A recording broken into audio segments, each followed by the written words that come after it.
Welcome back. In this episode, we're discussing mental and physical health. And in this segment, our panel is going to answer a few of your questions.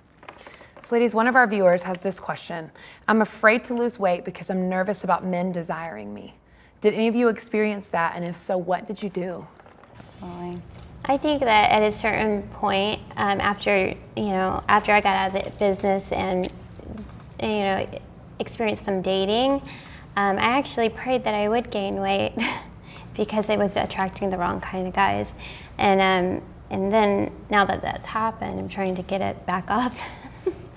So, yeah.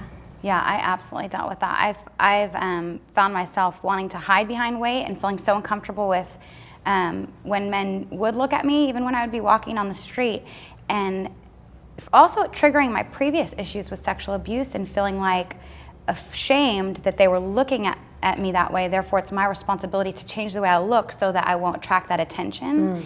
And so really finding that it felt safer to be heavier, but it was such a double-edged sword, and is, because then when I would gain weight, then I wouldn't feel good about myself, and then I would feel angry at myself for not fitting the standard. So it's a lose-lose situation.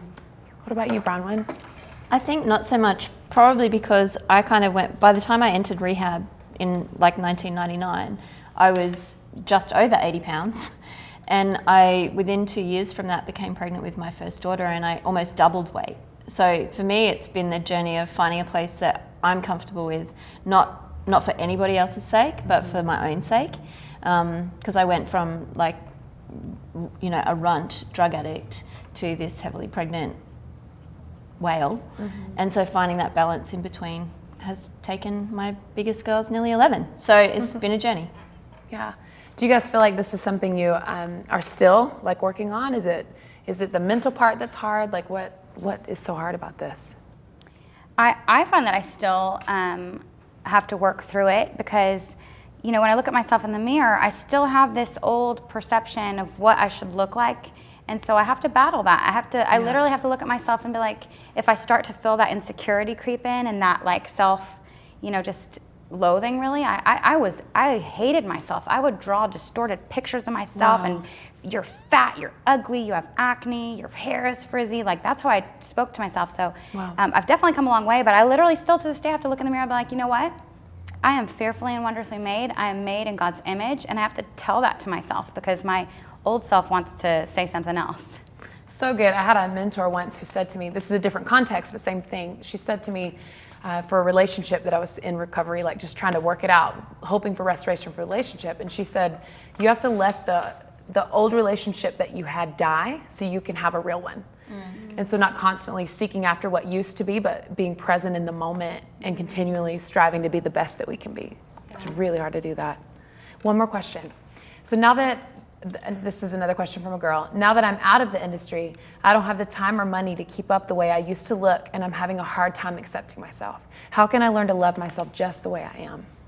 It's a good question. That's a great question. My initial response is, Jesus is the answer. For me, it was finding a confidence in him that I could have never found on my own. And getting to that place where it's like, that is, it sounds so cliched, but it's so true. Like Harmony said, I'm fearfully and wonderfully made. I'm precious in his sight. I'm a jewel in his crown.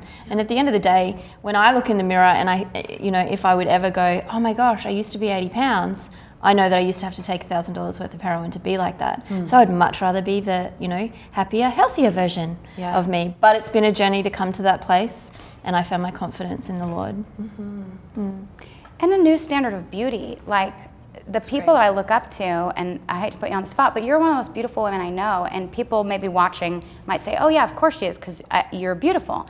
But you're beautiful because of the way you serve community and the way you love people, and the fact that you look in your eyes and they're shining bright because there's so much love in you and there's so much joy in you. And so changing the standard of beauty and realizing what's in me, the beauty that's in me, and me as I'm living out my purpose, I'm going to become more beautiful, but in a way that's different than what the world says is beautiful. Yeah, so awesome. Because then you radiate from the inside. Absolutely. And so that's part of purpose and destiny and calling, which I think is one of the most remarkable things about all three of you, that you can see that in you.